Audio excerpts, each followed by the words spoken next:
los Filipenses en el capítulo 3, y antes de leer el pasaje que vamos a tomar en consideración para meditar en esta mañana,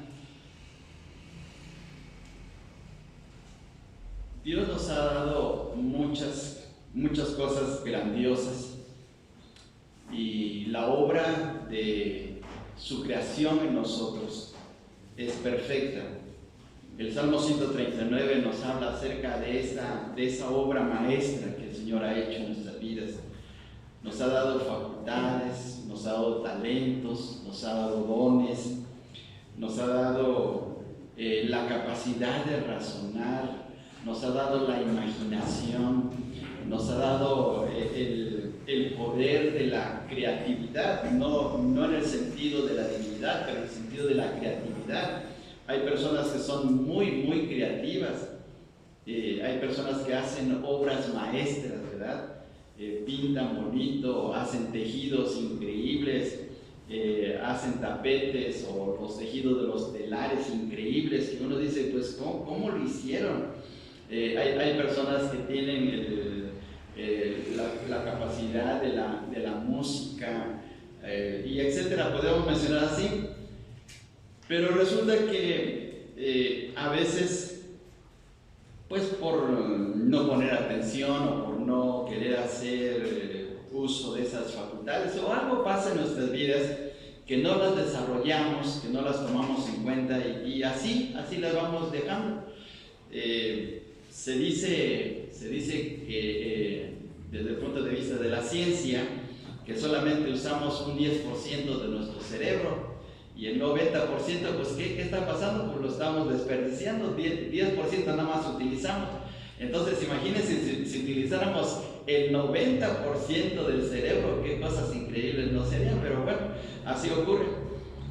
Y dentro de todas estas cosas que pues no llevamos a cabo, que no utilizamos de los talentos, de los dones, pues está el problema de que al no usar esos talentos, esos dones, esas facultades, pues no nos proponemos una meta, no nos proponemos una meta a hacer. Claro, tal vez no todos, habrá hermanos, habrá hermanas que cada año se proponga una meta.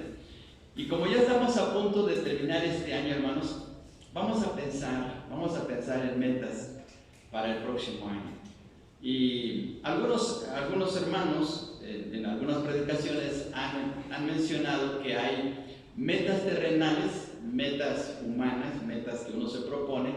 Por ejemplo, usted se propone la meta de comprar un terreno para edificar su casa, para dejársela a sus hijos como herencia, etc. Y durante 20 años, 30 años va pagando, o en cierto tiempo, y se esfuerza porque la meta es tener una propiedad que va a dejar en herencia, y es una buena meta, ¿sí? Usted se propone para este año o para el próximo año comprarse un auto nuevo. No es malo comprarse un auto nuevo, no lo pensemos de esa manera. A veces como que entramos en esa situación de que, pues, ¿qué van a pensar la gente? ¿Qué van a pensar los hermanos? ¿Sí? Que a lo mejor soy millonario. No, hay cosas que uno puede realizar, ¿sí? Hay metas, ¿sí?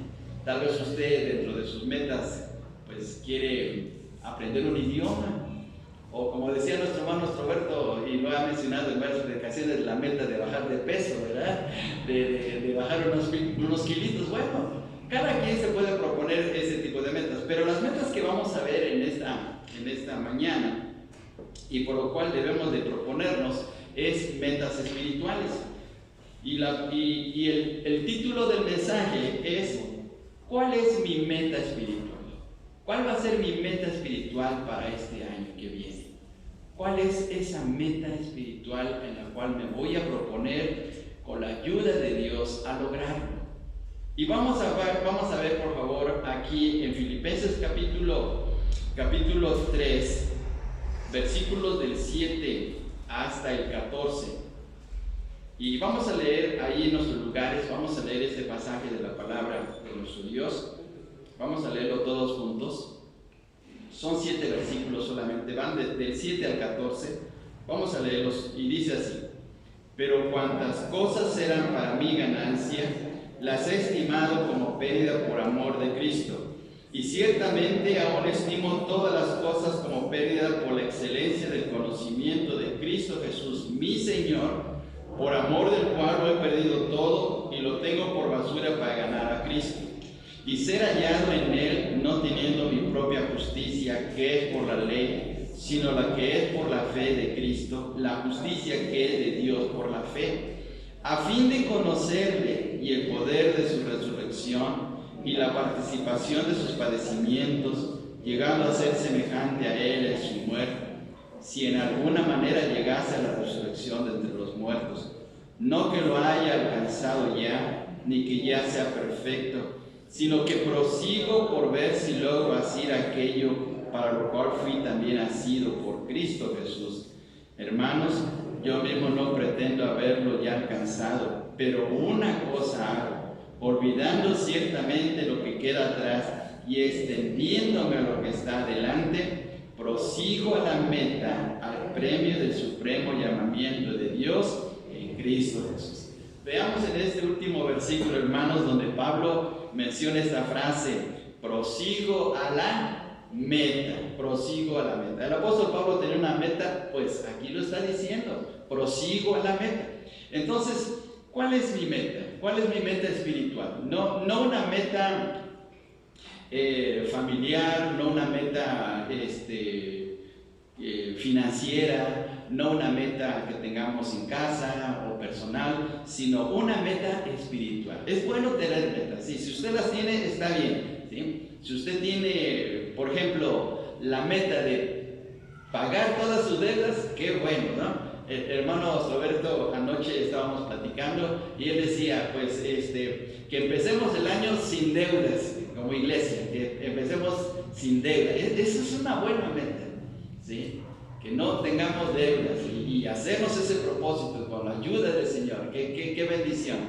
Aquí en la iglesia, hermanos, nos propusimos comprar 3 terrenos y ya casi, nada más a un año y un mes, 2 meses, y ya se terminan de pagar. Claro, va a implicar un esfuerzo para este año, pero vamos a tener 3 terrenos, hermanos. Miren qué bendición. Así es que si usted quiere construir una alberca, no es cierto, no. Son metas espirituales. Sí, vamos a utilizar este terreno para la obra del Señor, pero miren, ya lo estamos logrando, gracias a Dios.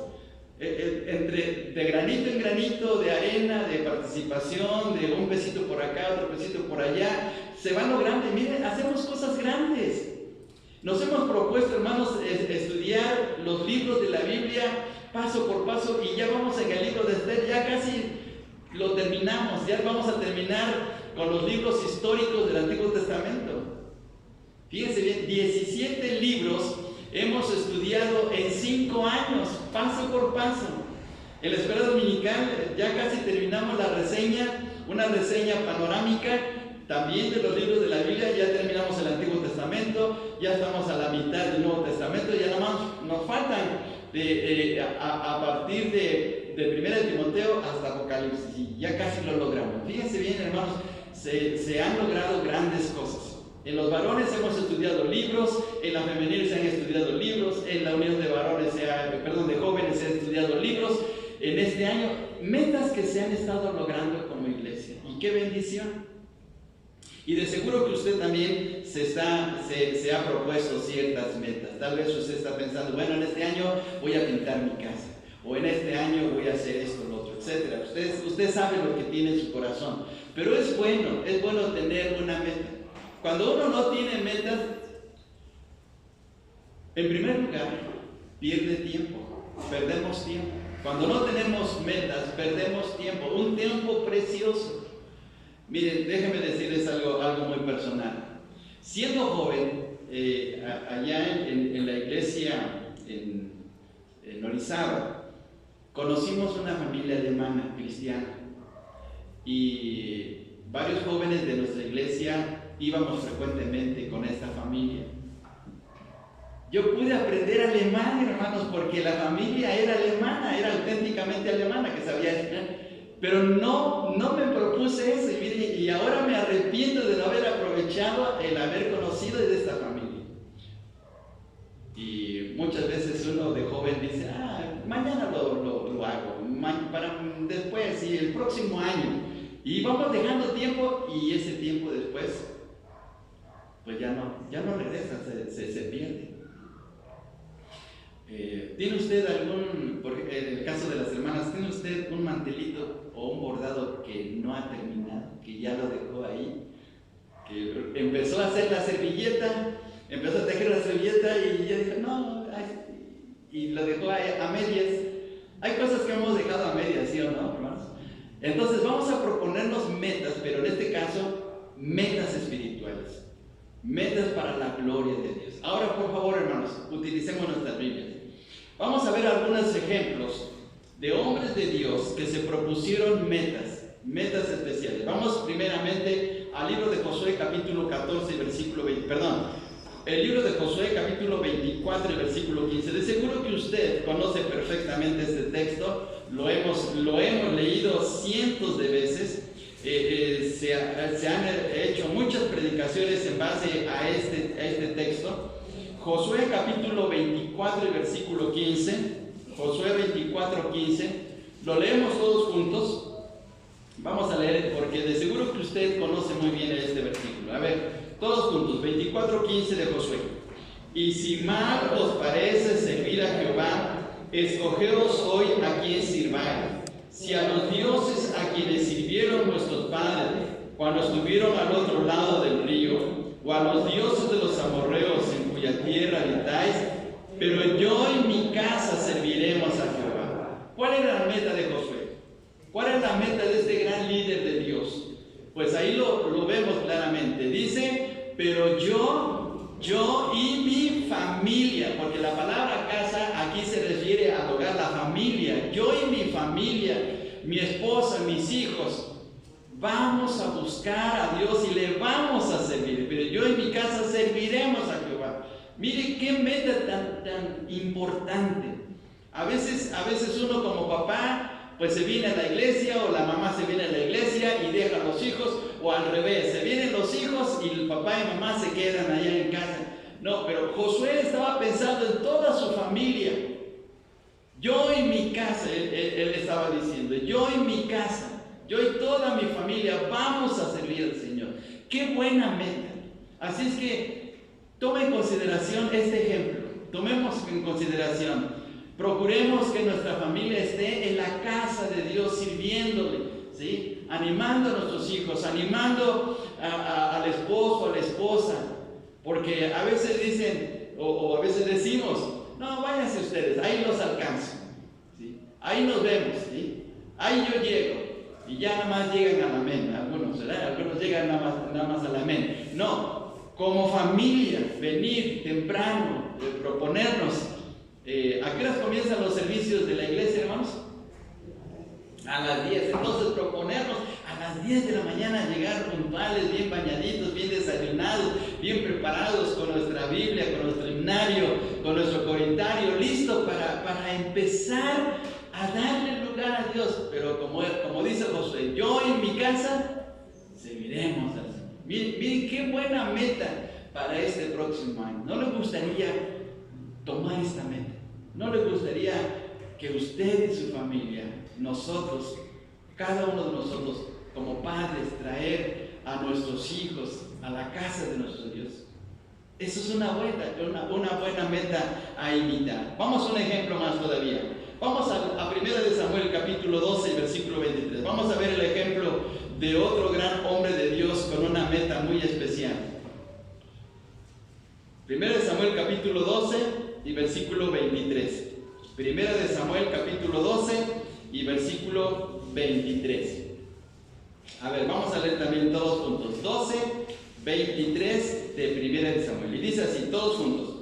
Así que lejos sea de mí que peque yo contra Jehová, cesando de rogar por vosotros. Antes os instruiré en el camino bueno y recto. Aquí vemos otro líder de Dios, Samuel. Samuel está diciendo, lejos esté de mí, que esto no ocurra en mí, que esto no vaya a suceder en mí, de dejar de estar, ¿qué cosa?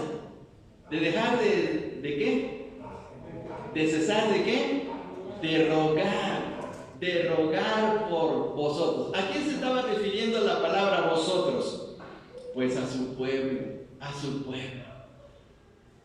¿No sería una buena meta estar orando por la iglesia día tras día? Dios, bendice la iglesia, bendice tu obra, bendice el trabajo que se está realizando para que más personas lleguen a conocer de ti, para que el mundo conozca de tu grandeza, y etcétera, etcétera, de estar rogando día tras día. Mire, Samuel se propuso eso. Lejos esté de mí cesar de rogar por vosotros. Estaba rogando por su pueblo. Ahora, ¿cómo era el pueblo de Israel? ¿Recuerdan? ¿Cómo era el pueblo de Israel? ¿Era muy obediente? ¿Eran muy sensibles a la palabra de Dios? ¿Era un pueblo que hacía grandes cosas para la obra, para el nombre de Dios?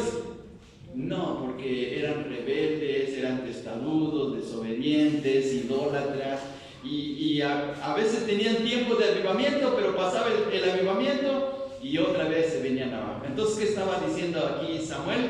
Pues lejos esté de mí cesar de rogar por vosotros. Esa es una buena meta. Y una cosa más todavía dice aquí Samuel, en la segunda parte del versículo, dice, antes os instruiré. ¿Y qué es instruir, hermanos?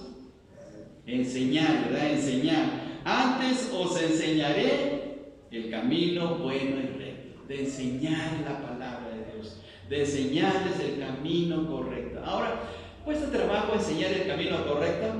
Pues sí, hasta en la casa, hermanos, en la casa a veces es difícil decirle al hijo, vamos a la iglesia. No, y sobre todo cuando ya son jóvenes, no, yo tengo cosas que hacer, yo tengo actividades, yo tengo compromisos, yo ya no quiero estar ahí. Y qué difícil es esto, hermanos. Pero Samuel se propuso esa meta, de enseñar a su pueblo la palabra de Dios. Así es que aquí está un ejemplo más en la Biblia a imitar. En el caso de Josué decía, yo y mi casa serviremos al Señor. Ahora aquí Samuel está diciendo por su pueblo, lejos esté de mí cesar de orar por vosotros y de enseñarles el camino bueno y recto. Así es que tomemos en cuenta esta meta. Vamos a un ejemplo más. Nehemías capítulo 10, versículo 39. Vamos a Nehemías capítulo 10 y versículo 39. Un ejemplo más de metas.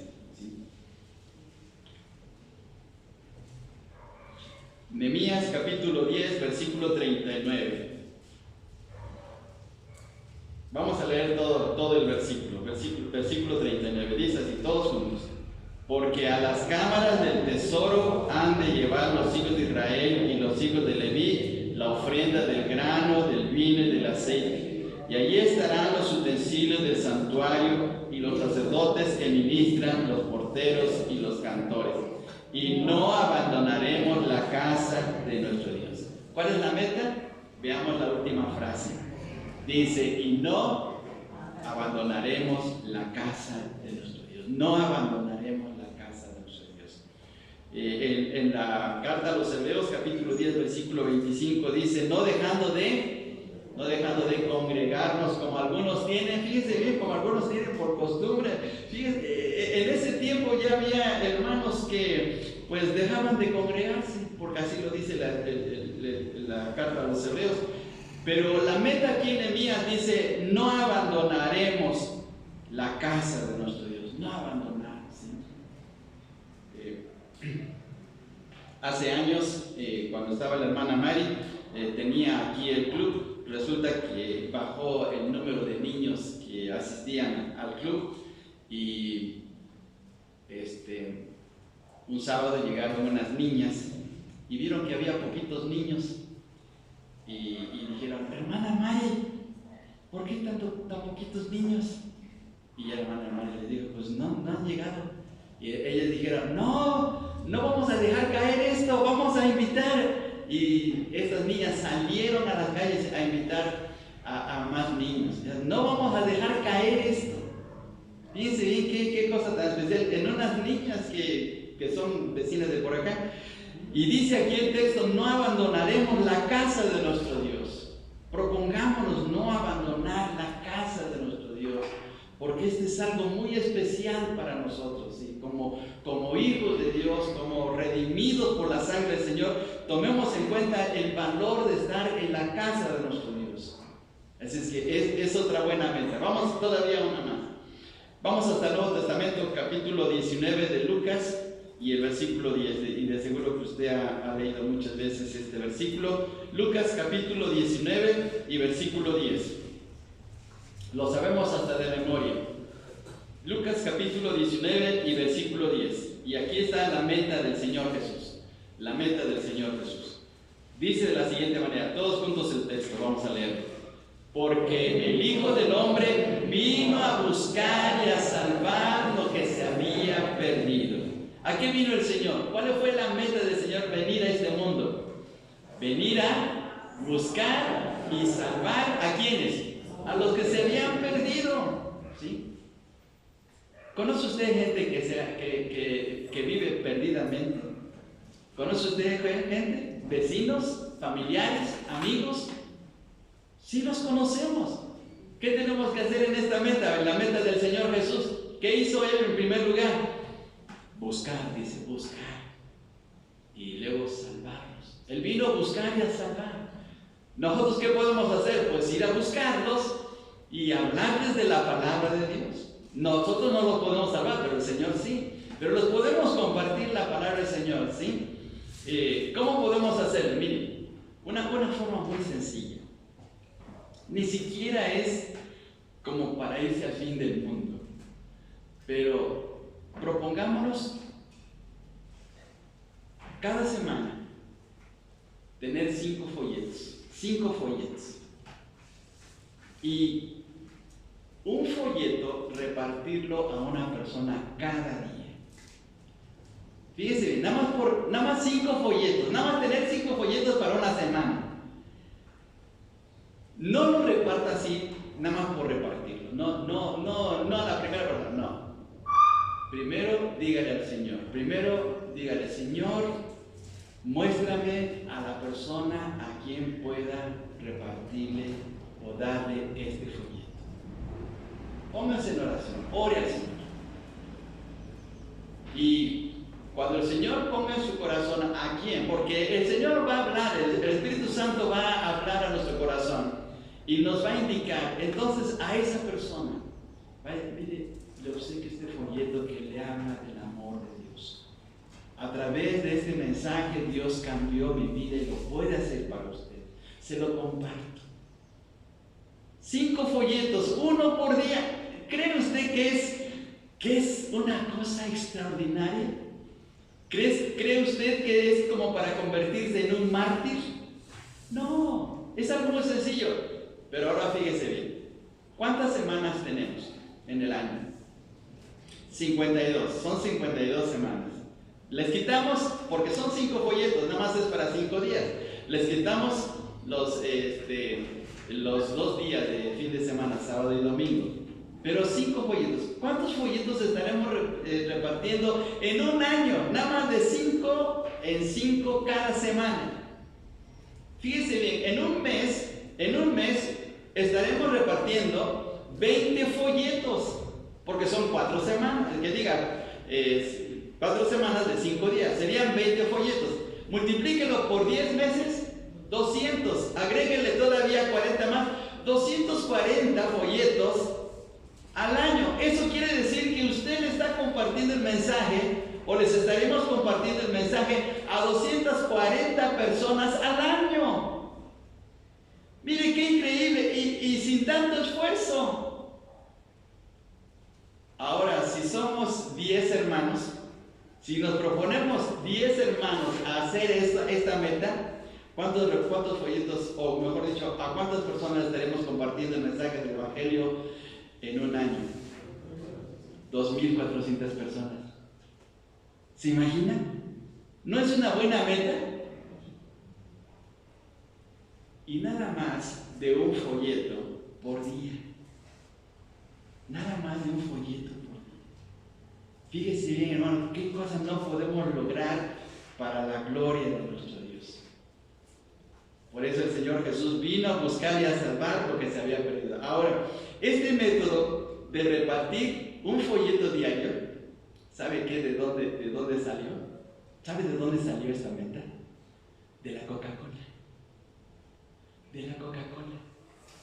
Porque el presidente de la Coca-Cola pensó, si solamente se toman una coca diaria las personas, ¿cuántos estaré vendiendo a la semana? Y empezó a hacer cálculos. ¿Dónde está la coca ahora? En todo el mundo. En todo el mundo está la Coca-Cola. Y todos nos tomamos, no una coquita de a medio litro, sino a veces de 3 litros. Y no se ha convertido en una empresa multimillonaria en todo el mundo. Fíjense bien qué cosa tan tremenda. Si repartimos un folleto diario, un solo folleto diario, mire lo que podemos lograr. Por eso el Señor vino a buscar lo que se había perdido. Él empezó tomando a 12 discípulos, tomando a 12. Y de los 12 se empezaron a reproducir. De tal manera que la iglesia primitiva empezó a crecer mucho. Es una cosa extraordinaria. Entonces, hermanos, el ejemplo de Josué. Yo en mi casa serviremos al Señor. Es una buena meta seguir. Segunda meta, no mejor dicho, el segundo ejemplo, el de Samuel. ¿Cuál fue la meta de Samuel? Lejos esté de mí que pegue contra Dios, contra el Señor, cesando de rogar por vosotros. Antes os instruiré en el camino bueno y recto. Entonces, es una buena meta de oración, de enseñanza de la palabra. La meta de Nehemías y de los judíos de ese tiempo: no abandonaremos la casa de los Dios. La meta del Señor Jesús, que el Hijo del Hombre vino a buscar y a salvar lo que se había perdido. Y mire, lo podemos lograr con la ayuda de nuestro Dios. Ahora, ¿cuál fue la meta del apóstol Pablo? Vamos a regresar a Filipenses capítulo 3 y vamos a ver ahora cuál fue la meta del apóstol Pablo. En este pasaje, es uno de los pasajes biográficos más interesantes del apóstol Pablo y de ver su vida espiritual. Pero aquí en Filipenses capítulo 3 encontramos algo extraordinario, en la manera como él se propuso una meta espiritual. En el versículo 12 dice: no que lo haya alcanzado, no que lo haya alcanzado ya, ni que ya sea perfecto, sino, vea esta palabra, este verbo, sino que prosigo por ver si logro hacer aquello por lo cual fui también nacido por Cristo. El Señor lo tomó para ser su siervo, para ser su apóstol, para ser un instrumento en sus manos. La palabra o el verbo asir que aparece en este texto significa, en un sentido así muy fácil de entender, significa agarrar. Asir es tomar a alguien pero apretarlo, no soltarlo, ¿sí? Así. Y el Señor tomó al apóstol Pablo cuando era Saulo de Tarso y no lo dejó y lo transformó en un hombre para el propósito de esparcir su palabra. Instrumento escogido me es este, así dijo el Señor de Pablo. Instrumento escogido me es este. Desde el momento en que el Señor lo tomó en el camino a Damasco, no lo soltó hasta que lo llevó hasta la tumba, habiendo cumplido pues el propósito que Dios quería. Pero ahora fijémonos, vamos a regresar al versículo 10, por favor. Veamos qué es lo que Pablo quería en esa meta. El versículo 10 dice: a fin de conocerle y el poder de su resurrección y la participación de sus padecimientos, llegando a ser semejante a él en su muerte. En este versículo hay 4 cosas que Pablo quería que se llevaran a cabo en su vida en relación con su comunión, con su relación con el Señor Jesús. Déjenme leerle ese versículo 10 en la nueva versión internacional de 2022. Lo dice de esta manera, en el versículo 10. Lo he perdido todo a fin de conocer a Cristo, experimentar el poder que se manifestó en su resurrección, participar en sus sufrimientos y llegar a ser semejante a Él en su muerte. Hay 4 cosas. Primero, Pablo quería llegar a conocer más de Cristo. Y en la mañana nuestro hermano Guillermo, nuestro hermano Memo, que cariñosamente así le decimos, nos estaba explicando acerca de conocer, lo que es el conocimiento ahí en la carta a los Colosenses. Aquí Pablo también está utilizando la misma palabra, conocer. El verbo que utiliza el apóstol Pablo, conocer, no significa un conocimiento teórico.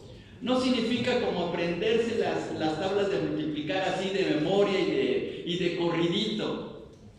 El conocimiento del cual Pablo habla es un conocimiento de la experiencia diaria, de una vivencia, de poder entender a la persona y disfrutar de su compañía. Eso significa conocer, ¿sí? Hace años una hermana que era compañera de la escuela donde yo iba, una hermana decía: entre más conozco a la gente, más quiero a mi perro. Entre más conozco a la gente, más quiero a mi perro. Ahora, eso habla acerca de que entendía a la gente, claro, en el sentido negativo, pero la entendía. Ese es el conocimiento, entender. No solamente decir, bueno, yo sé algo, yo creo algo, no, sino vivirlo, experimentarlo. Es como cuando conocemos a la persona amada, el esposo, bueno, el que va a ser el esposo, el que va a ser la esposa, y empezamos a disfrutar de su presencia, que queremos más y más tiempo. ¿Por qué los novios pasan tanto tiempo como que se les hace agua? Porque quieren llegar a conocerse más. Claro, ya de casados, ya te conocí, ya nos vemos, ¿no? Ya nos vemos en la tarde y se acabó, ¿no? Pero en el tiempo del noviazgo no es así. ¿No les pasó? ¿No les pasó eso? De que querían saber más y más de la persona. Bueno, a ver, ¿qué color le gusta? ¿Qué flor le gusta? ¿Qué perfume? Etcétera, ¿sí? Y bueno, uno quería enterarse más. Bueno, de ese conocimiento habla Pablo, querer más de Cristo, conocerle más, estar más relacionado con Él. No es una buena meta para este próximo año, conocer más de Dios, amarle más, servirle cada día con más entrega, con más entusiasmo, experimentando más de su gracia, claro que sí.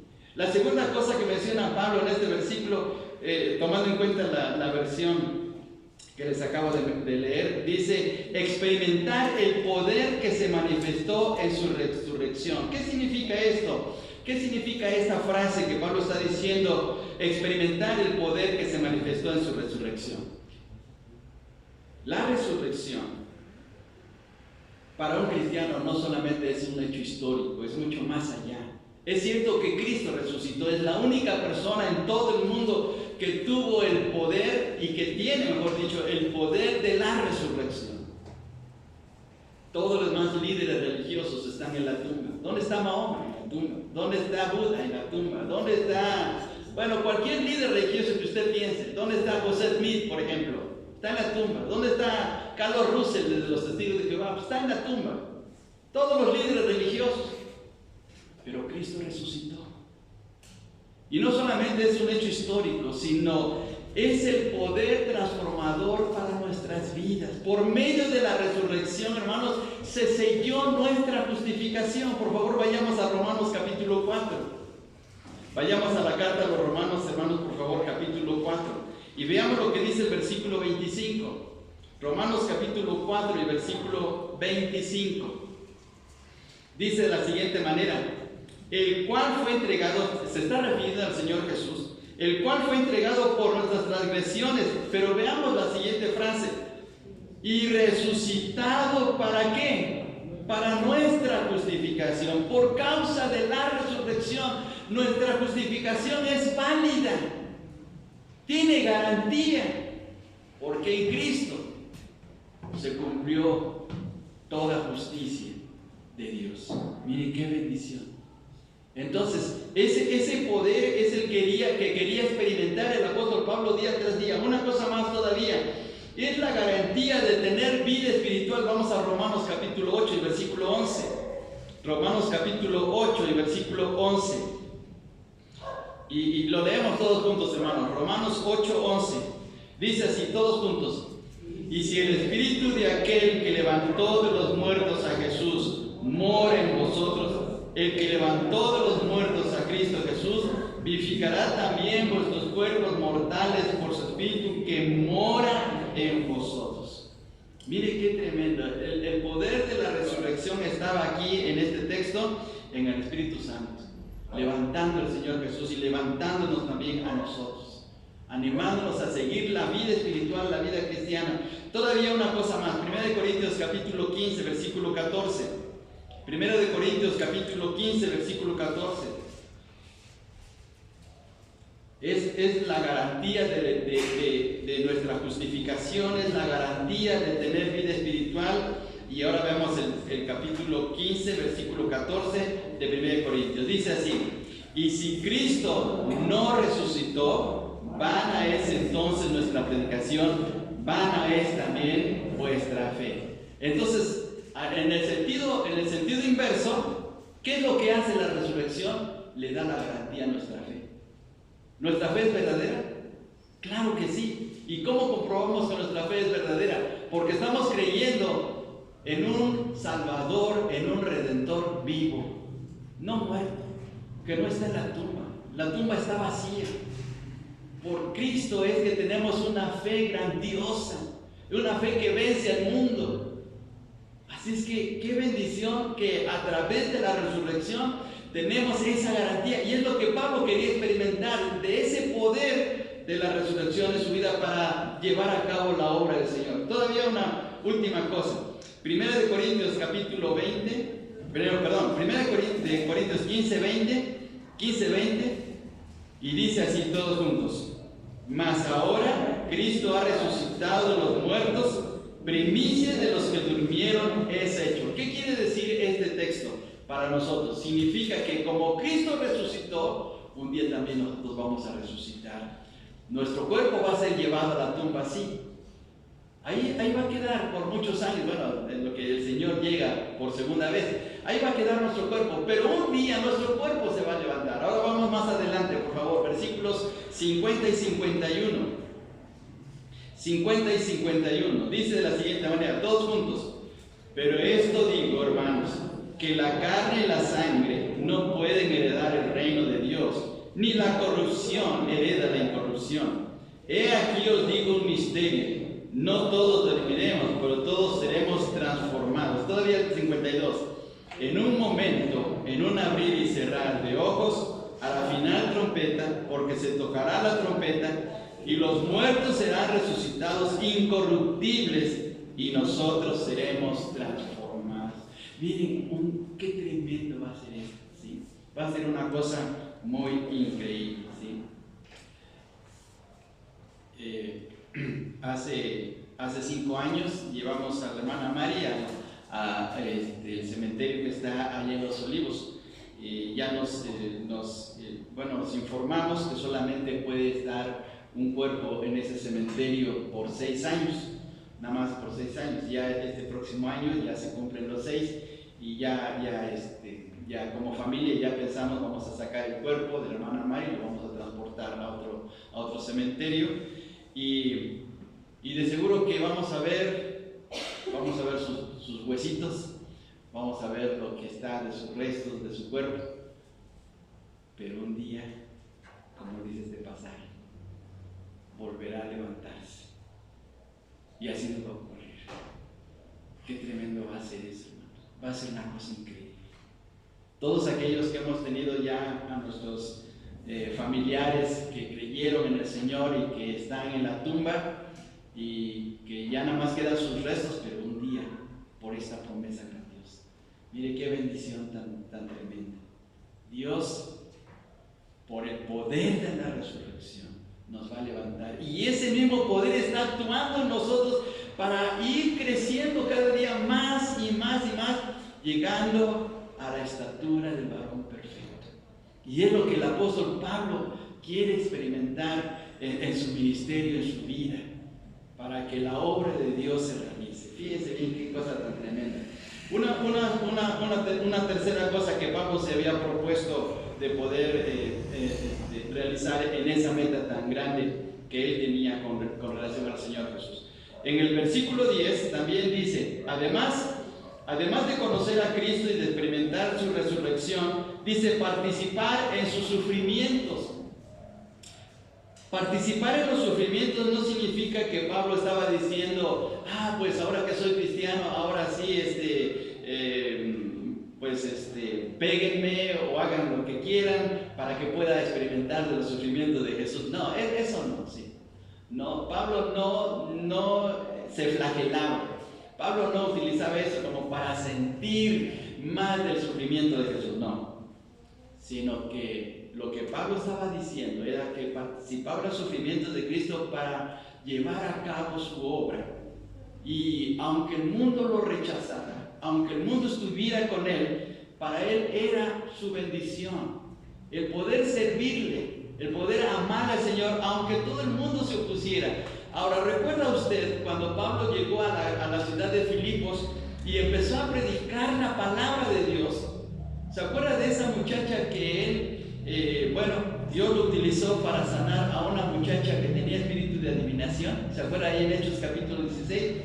¿Qué le sucedió por ayudar a esa muchacha? Pues que lo mandan a la cárcel. Y lo mandaron a una cárcel como las modernas, con televisión, con internet, con los alimentos a sus horas, ¿sí, verdad? No, lo maltrataron, lo golpearon duramente a él y a Silas. Lo metieron en un calabozo más profundo, ¿sí? Pero recuerda qué estaba haciendo a medianoche Pablo y Silas. ¿Qué estaban haciendo ellos? Estaban cantando y estaban dándole gracias a Dios de seguro, y los presos los escuchaban. Así dice Hechos capítulo 16. Entonces Pablo se gozaba en eso de poder ser partícipe en esos sufrimientos al compartir el mensaje de Jesús. El cristianismo moderno no quiere sufrir. El cristianismo moderno quiere llevarlo todo tranquilamente, suavecito, sin problemas, sin que nada nos cueste. Así el cristianismo moderno. Que solamente sea comprender la tele, ahora las pantallas que tenemos, las pantallas, las smart, tomar el control del smart y ver a John MacArthur, a ver a Charles Stanley, a ver la predicación de Chuy Olivares, o a su predicador favorito, Miguel Núñez. Miguel Núñez es el dominicano, el dominicano, sí. Sí, sabe, ¿verdad? Sí. Entonces, ahora sí, a su Sujel Michelet, ¿prender? Y así, desde la cama estar escuchando la predicación. No, qué bonita predicación, no, qué edificante, sí, pero desde la camita. No. Para Pablo no era eso. Para Pablo era meterse de lleno a enfrentar al enemigo, compartir el evangelio, aunque tuviera que sufrir. Miren qué bendición.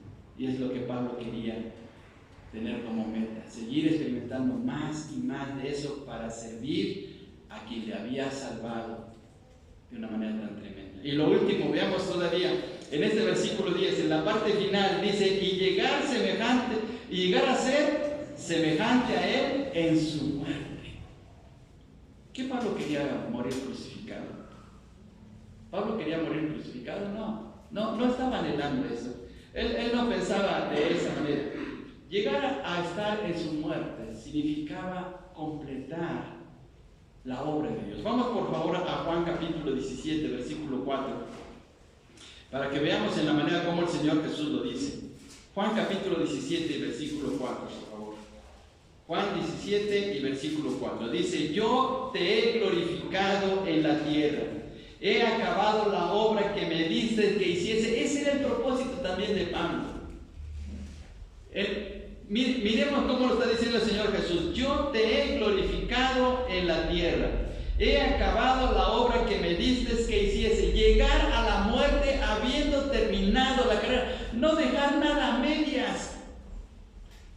Porque, miren, como mexicanos tenemos ese problema de que lo dejamos, o muchas cosas las dejamos a medias. Y eso se convierte en un problema. Ahora vamos a ver en el caso del apóstol Pablo, en las palabras como le dice. Vamos hasta 2 de Timoteo capítulo 4, por favor. 2 de Timoteo capítulo 4. Y vamos a leer los versículos 7 y 8. 2 de Timoteo capítulo 4, versículos 7 y 8. Dice de la siguiente manera, todos juntos. He peleado la buena batalla. He acabado la carrera. He guardado la fe. Por lo demás me está guardada la corona de justicia, la cual me dará el Señor, juez justo, en aquel día. Y no solo a mí, sino también a todos los que aman su venida. ¿Había terminado bien su carrera el apóstol Pablo? Sí. Veamos cómo lo dice en el versículo 7. He peleado la buena batalla, he acabado la carrera, he guardado la fe. ¿Lo dejó a medias? No, lo terminó. La tradición, bueno, así dice la tradición, la historia de la iglesia, que Pablo murió decapitado, porque él era romano. Él no podía morir crucificado porque él era romano, pero murió decapitado. Pero terminando la carrera, que Dios nos permita terminar la carrera, que eso sea nuestro propósito, que no sea un cristianismo a medias, sino terminar bien, que cuando lleguemos a la tumba o antes de llegar a la tumba podamos decir, ya, gracias a Dios, ya terminé lo que tenía que hacer, ya no hay cuentas pendientes, ¿sí? Porque de verdad que a veces es un serio problema dejar a medias las cosas, ¿sí? Ese es un problema. No dejemos herencia a medias a los hijos, ¿no? Porque de verdad es un problema, porque luego hasta se andan matando a los hijos, andan peleando por los terrenos, andan peleando por las casas, andan peleando por las pertenencias del papá y no, mire, ¿qué es el mes de septiembre desde el punto de vista legal? El mes del testamento. Hagamos el testamento, hermanos. Yo no he hecho el testamento, pero ya le dije a mis hijos, estos son de ustedes aquí, y se acabó. Y ya, si yo me voy, ya cada quien tiene sus cosas. No dejemos a medias eso, ¿no? Porque se meten en un serio problema los hijos. Haga su testamento. Vaya a un notario, pídale ayuda a un notario y dígale, a ver, señor notario, mire, yo tengo unas 5 hectáreas ahí cerca del Zócalo, cerca del Zócalo, ¿verdad? Y 5 hectáreas, y me los quiero dejar a mis hijos. Ayúdeme cómo hacerlo, ¿no? Ya el notario le va a ayudar y déjelo todo arreglado para que el día que el Señor le llame, ya usted se vaya tranquilo, feliz, sin ningún problema. Porque después, son una serie de problemas tremendos. Volviendo a la vida espiritual, el apóstol Pablo había terminado la carrera. Qué buenamente. Que terminemos así, hermanos. Habiendo conocido, servido, amado a nuestro Señor Jesucristo, quien nos salvó, para que cuando lleguemos allá arriba, ya, hermanos, lleguemos a recibir el galardón. Pablo dice en el versículo 8, por favor, ya con esto terminamos. Por lo demás me está guardada, ¿qué cosa? La corona de justicia, la cual me dará el Señor, juez justo. ¿Y nada más para Pablo? No, porque veamos lo que dice aquí en el texto. Y no solo a mí, sino también a todos los que aman su venida. ¿Ama usted su venida? A ver, levanten la mano. Ok, entonces, ¿qué vamos a hacer para el próximo año? ¿Nos vamos a esforzar? ¿Vamos a darle el primer lugar al Señor? ¿No vamos a abandonar su casa? ¿Vamos a traer a nuestra familia? ¿Vamos a orar por la iglesia, por la obra de Dios y vamos a apoyarla? Porque a veces así, de emoción es bien bonita, ¿no? No, cuesta, pero vale la pena. Para que cuando ya nos llegue la noticia, se murió el pastor, pero se murió terminando la carrera. Se murió el hermano Memo, pero terminó su carrera. Qué bendición. Y así que cada uno de nosotros nos fuimos a la tumba, pero terminamos bien, gracias a Dios. Así es que, hermanos, propongámonos tener nuestra mente espiritual, no dejarlo a medias, que Dios nos ayude. Ahora, hermanos, no va a ser fácil, pero con su ayuda lo vamos a lograr. Pablo confiaba completamente en el Señor. Y el mismo Señor de Pablo es el mismo Señor nuestro, que lo llevamos aquí adentro por su pura gracia. Que Dios nos ayude. Hermano Mario, diríjanos a la oración, por favor. Señor y Padre